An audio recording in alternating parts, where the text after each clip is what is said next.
नमस्कार। सोचिए, अफ्रीका में हजारों साल से सोया एक ज्वालामुखी अचानक जागता है और उसका धुआं सीधा भारत के आसमान में पहुंचकर हवाई जहाजों को जमीन पर उतारने पर मजबूर कर देता है। ये कोई फिल्म की कहानी नहीं है, बल्कि वो हकीकत है जो अभी अभी हुई है। चलिए आज इसी हैरान कर देने वाली घटना की परतें खोलते हैं। सवाल मन में यही आता है, ज्वालामुखी फटा इथियोपिया में और उड़ानें रद्द हो रही हैं भारत में। भला ये कैसे मुमकिन है? यही पहेली तो दिखाती है कि आज के दौर में हमारी दुनिया एक दूसरे से कितनी ज्यादा जुड़ चुकी है। चलिए इस पूरे कनेक्शन को समझते हैं। सबसे पहले जरा इस दूरी पर गौर कीजिए। 4,500 किलोमीटर ज्वालामुखी की राख ने इतना लंबा सफर तय किया और भारतीय हवाई क्षेत्र में दाखिल हो गई। ये आंकड़ा अपने आप में इस घटना की गंभीरता को बताने के लिए काफी है। तो चलिए कहानी की शुरुआत से शुरू करते हैं। देखते हैं कि ये पूरा हवाई संकट आखिर पैदा कैसे हुआ और ज्वालामुखी की राख ने ये लंबा सफर तय करके भारत के दरवाजे पर दस्तक दी कैसे। देखिए, इस पूरी कहानी की जड़ें भूविज्ञान यानी जियोलॉजी में हैं। इथियोपिया एक ऐसी जगह पर है जिसे ईस्ट अफ्रीकन रिफ्ट सिस्टम कहते हैं। ये जमीन की सबसे बड़ी दरारों में से एक है, जहां धरती की प्लेट्स लगातार एक दूसरे से दूर खिसक रही हैं। और इसी वजह से यहाँ करीब 50 एक्टिव ज्वालामुखी है और भूकंप आना तो बहुत ही आम बात है। अब जरा देखिए कि ये सब कुछ कितनी तेजी से हुआ। एक ज्वालामुखी जो 12,000 सालों से शांत था, वो 23 नवंबर को अचानक फट पड़ता है। राख और धुआं 15 किलोमीटर ऊपर आसमान में चला जाता है और सिर्फ 24 घंटे के अंदर, जी हाँ, 24 नवंबर की रात होते होते ये खतरा भारत के आसमान में दाखिल हो जाता है और अगली सुबह तक एयरलाइंस को अपनी उड़ानें रोकनी पड़ जाती हैं। भारत में इस राख के बादल ने खास तौर पर पश्चिमी और उत्तरी राज्यों को अपनी चपेट में लिया। राजस्थान, गुजरात, महाराष्ट्र से लेकर दिल्ली, एनसीआर और पंजाब तक इन इलाकों के हवाई यातायात पर इसका सबसे ज्यादा असर देखा गया। अब आते हैं सबसे जरूरी सवाल पर। आखिर हवा में उड़ती ये साधारण सी दिखने वाली राख बड़े बड़े हवाई जहाजों के लिए एक अदृश्य दुश्मन कैसे बन जाती है? इसका जवाब साइंस में छुपा है।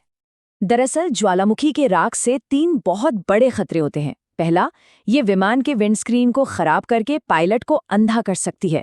दूसरा, ये जरूरी सेंसर्स को ब्लॉक कर सकती है, जिससे प्लेन को गलत जानकारी मिलने लगती है। और तीसरा, जो सबसे बड़ा और सबसे जानलेवा खतरा है, वो है इंजन का फेल हो जाना। विंडस्क्रीन पर इसका असर कुछ ऐसे समझिए कि जैसे किसी ने आपके चश्मे पर रेगमाल यानी सैंडपेपर रगड़ दिया हो। राख के ये छोटे छोटे नुकीले कण जब तेज रफ्तार से विंडस्क्रीन से टकराते हैं तो उसे पूरी तरह धुंधला और खरोचों से भर देते हैं। पायलट के लिए बाहर देख पाना लगभग नामुमकिन हो जाता है। इससे पहले कि हम समझें कि राख इंजन को कैसे बंद कर सकती है, ये जानना जरूरी है कि एक जेट इंजन काम कैसे करता है। बहुत सिंपल है। वो भारी मात्रा में हवा अंदर खींचता है, उसे फ्यूल के साथ मिलाता है और फिर उस मिक्सचर को जलाता है। इससे जो हाई प्रेशर गैस बनती है वो तेजी से पीछे निकलती है और प्लेन को आगे धकेलती है। अब सोचिए, जब यही राख इंजन में चली जाती है तो एक बहुत ही खतरनाक चेन रिएक्शन शुरू हो जाता है। इंजन के अंदर का तापमान इतना ज़्यादा होता है कि वो राख में मौजूद सिलिका को पिघलाकर शीशे जैसा बना देता है।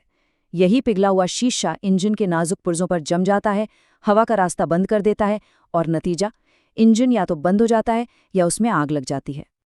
तो जब खतरा इतना बड़ा है तो ये आखिरी फैसला कौन लेता है कि उड़ानें रोक दी जाएं? ये किसी एक इंसान या एक संस्था का काम नहीं है, बल्कि ये एक मिलीजुली प्रक्रिया है। चलिए देखते हैं कि इसमें कौन कौन शामिल होता है। देखिए, उड़ान रद्द करने का अंतिम फैसला तो हमेशा एयरलाइन ही लेती है, लेकिन वो ये फैसला हवा में नहीं लेती। उनकी टीमें भारत की सिविल एविएशन अथॉरिटी यानी DGCA, अंतर्राष्ट्रीय एजेंसी ICAO और सबसे जरूरी मौसम विभाग से लगातार मिल रहे डेटा पर नजर रखती हैं। इन सब जानकारी के आधार पर वो रिस्क का आकलन करते हैं और फिर तय करते हैं कि उड़ान सेफ है या नहीं।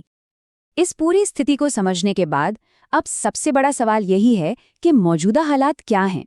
क्या आसमान साफ हो गया है या खतरा अभी भी बना हुआ है? यहाँ भारतीय मौसम विभाग ने एक बहुत जरूरी और राहत की खबर दी है।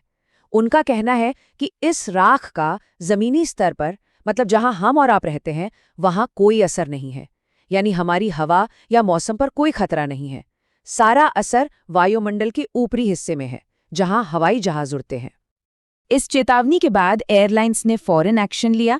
एयर इंडिया ने अपनी 11 घरेलू और अंतर्राष्ट्रीय उड़ानें रद्द कर दी। अकासा एयर ने मिडल ईस्ट जाने वाले अपने रूट्स पर 2 दिनों के लिए उड़ानें रोक दी। वहीं इंडिगो और स्पाइसजेट जैसी दूसरी बड़ी एयरलाइंस ने कहा कि वो लगातार स्थिति पर अपनी नज़र बनाए हुए हैं। और सबसे अच्छी खबर ये है कि ये संकट अब लगभग खत्म होने की कगार पर है। मौसम विभाग का अनुमान है कि राख का ये बादल 25 नवंबर की शाम 7:30 बजे तक भारतीय हवाई क्षेत्र से पूरी तरह बाहर निकल जाएगा और अब इसका अगला पड़ाव चीन होगा। तो एक ज्वालामुखी का फटना, ये घटना हमें याद दिलाती है कि हम एक ऐसी दुनिया में रहते हैं जो कितनी छोटी और आपस में जुड़ी हुई है। लेकिन ये हमें एक बड़ा सवाल भी सोचने पर मजबूर करती है कि अगर प्रकृति की सिर्फ एक घटना हजारों किलोमीटर दूर से हमारे सिस्टम को इस तरह ठप कर सकती है, तो क्या हम वाकई उतने आधुनिक और सुरक्षित हैं जितना हम खुद को समझते हैं?